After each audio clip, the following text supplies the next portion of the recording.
In this chapter, we will be continuing your study of trigonometry.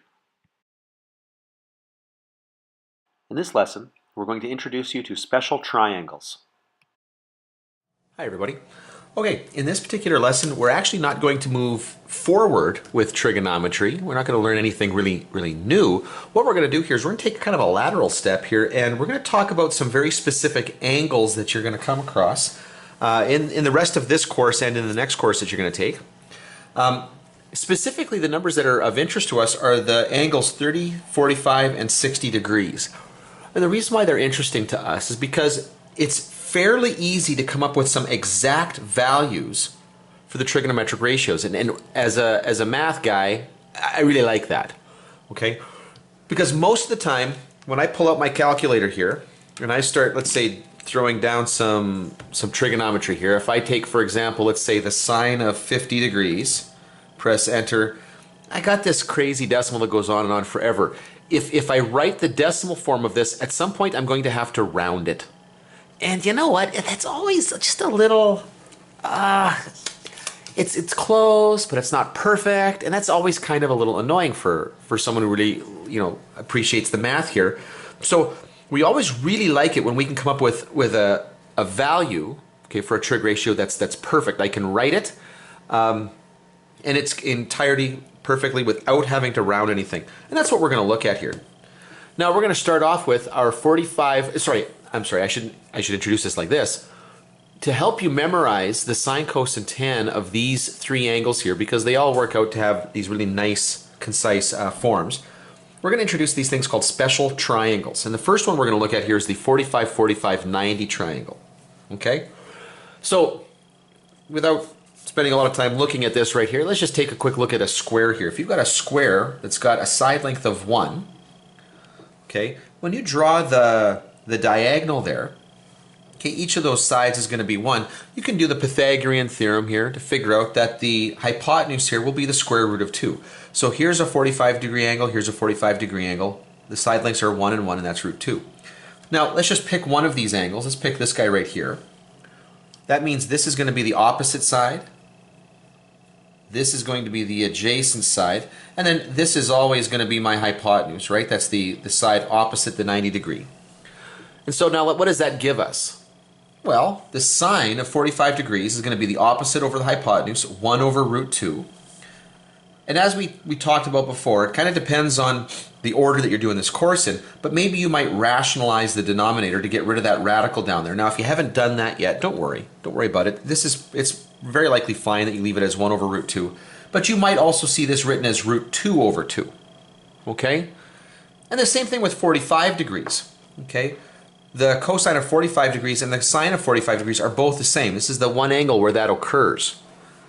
And again, this could also be written as root 2 over 2 if you rationalize. Now, the tangent of 45 degrees is going to could be opposite over adjacent, or 1 over 1, or what you would just write as 1. And so we need you to memorize those. However, we're not really expecting you to memorize these. Like, it's not like we want you to take a look at this and want you to memorize this little chart, I guess you might want to say, little table here. We'd almost prefer it if you memorized that, because we find that people are usually a little bit more capable of memorizing the shape and then pulling the information out of the shape than they are just memorizing this little bit of information here. Another way of thinking about it, though, is going to be to think about it in terms of the circle, or at least another way to see this.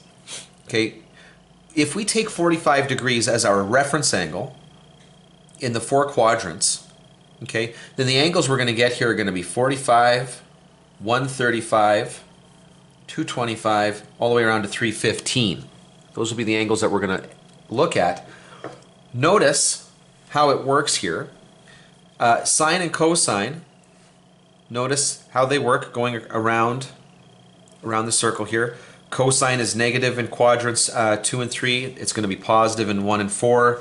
Sine is positive in 1 and 2, negative in 3 and 4. Tangent is positive in 1 and 3, negative in 2 and 4.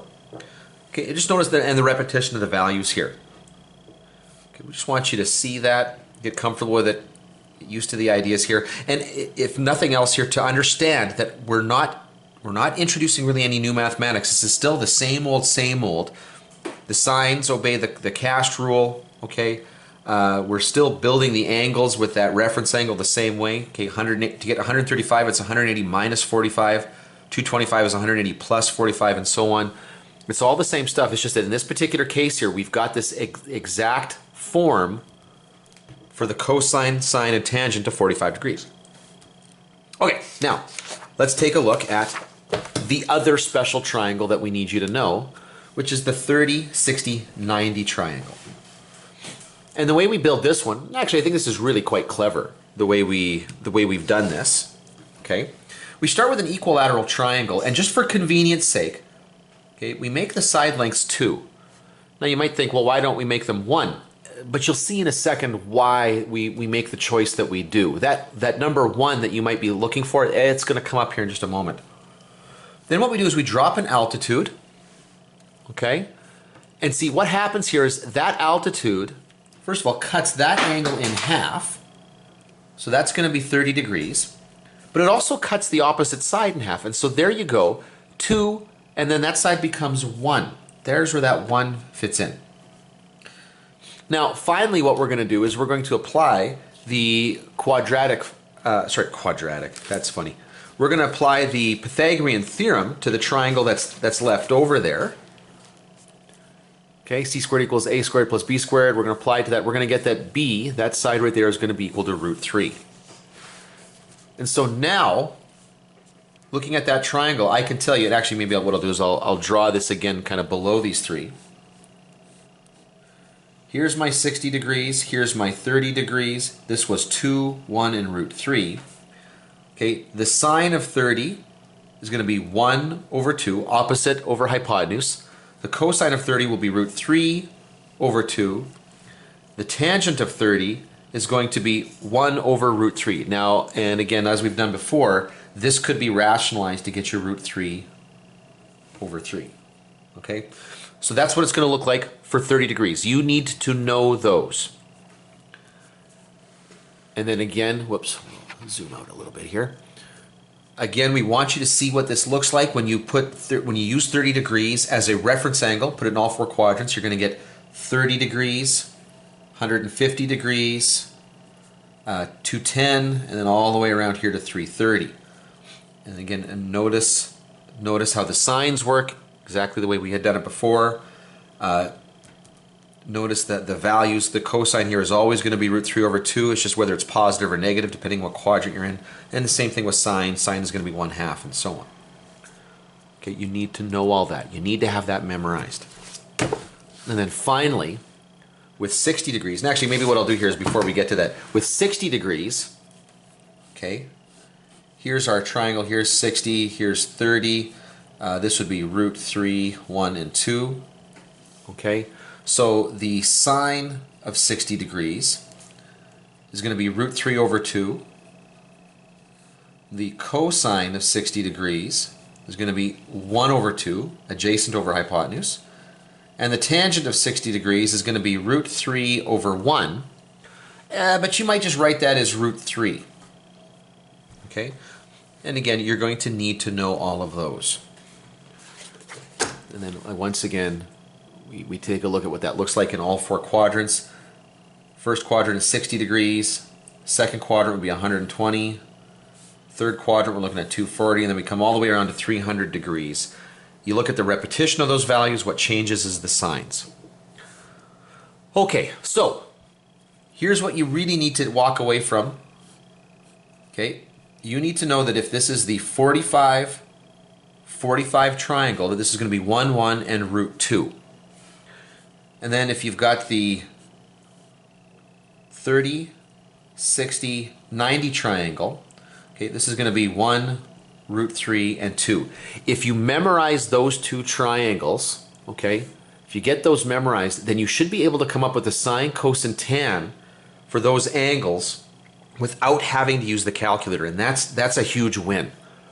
Okay, the more comfortable you are with this sort of thing, the less you have to rely on the calculator to get through this, the more quickly you're going to move through the material.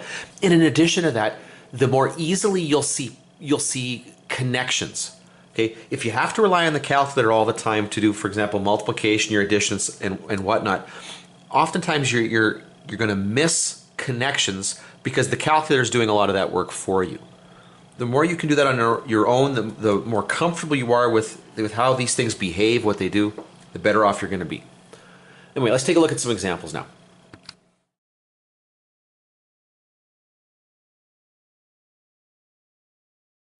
Okay, now I'm going to run through, and the question here is to give us the exact values of each of the following. I'm going to do this. We got a bunch of questions here that we're going to do. What I want you to do is really just follow along, see how I do this, kind of catch the pattern here. Now, you're probably, as I go through this, you're probably going to want to have the two special triangles somewhat handy as I go through this, so you can kind of verify what I'm doing. It'll just help out with understanding where I'm grabbing these numbers from. But here's how I start this. I want the cosine of 120. Well, 120 is in quadrant 2, and I know that cosine is going to be negative in quadrant 2.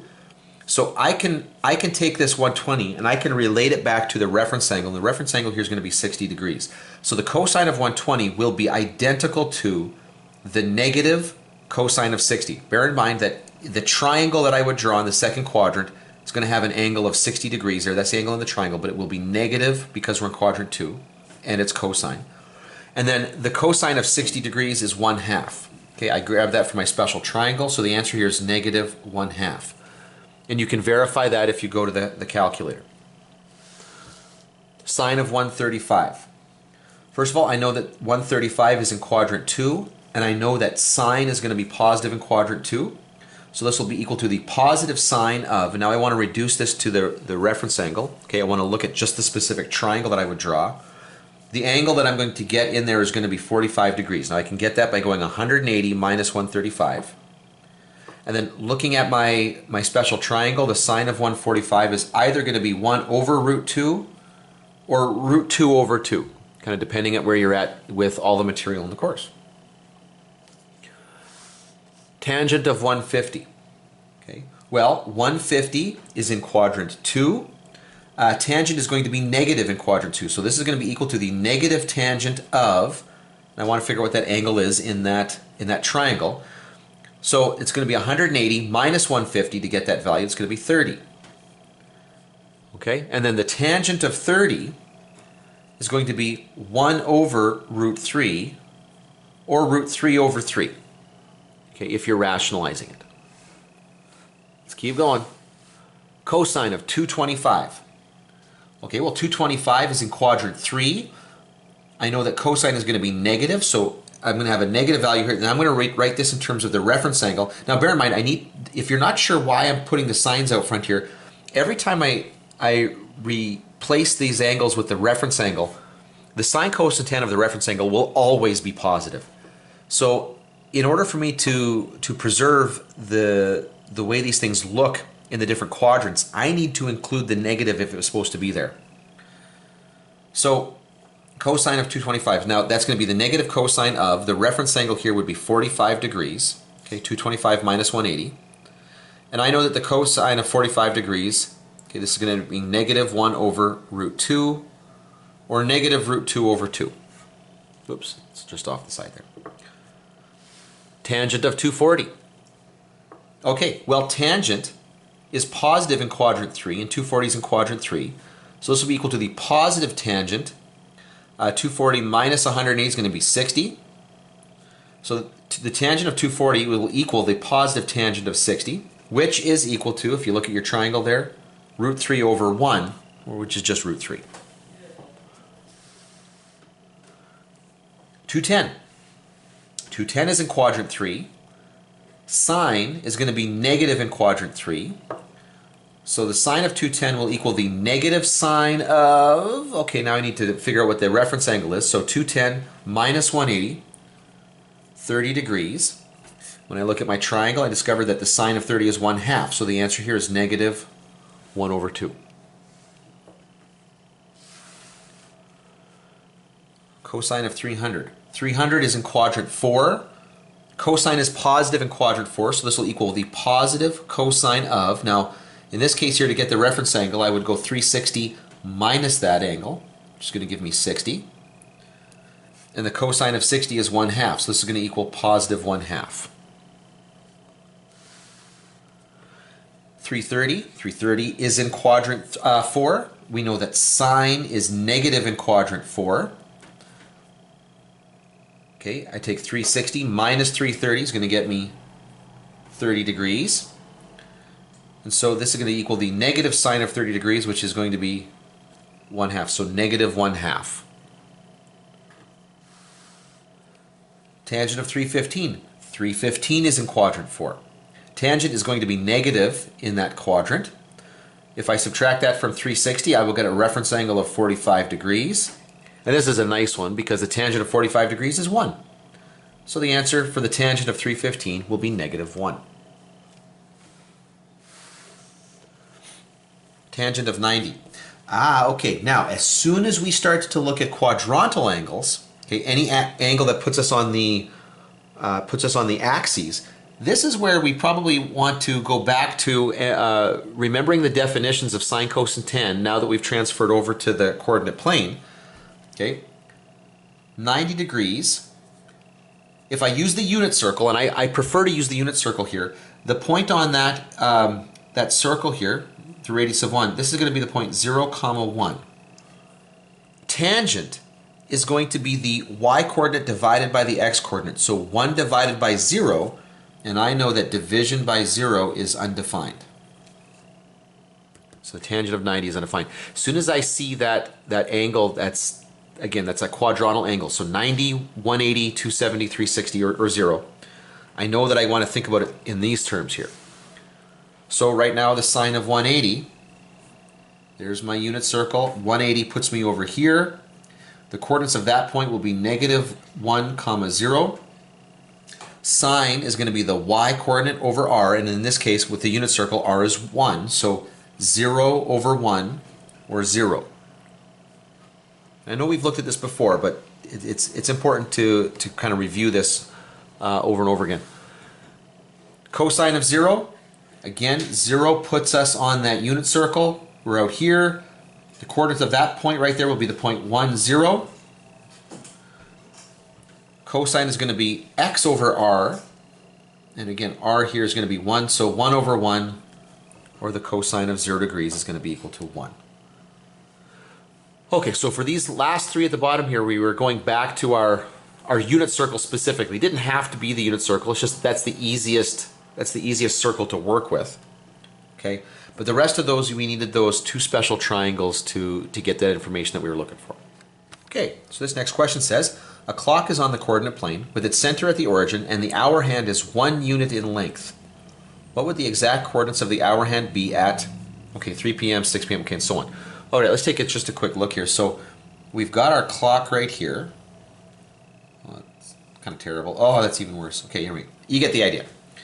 So we got the origin right here. So the hour hand is going to just draw out here. Let's just think about this. This is going to be 12, 1, 2, 3, 4, 5, 6, 7, 8, 9, 10, 11. Now, one of the important things to remember when you're dealing with this analog clock is that from 12 to 3 is 90 degrees, and then we've got the two values there, 1 and 2 there, which break this up into 3 sections. Between 12 and 3, we can break those up nicely into 3 sections. That's 90 degrees broken up into 3 sections. These are each going to be 30-degree bits there. Okay?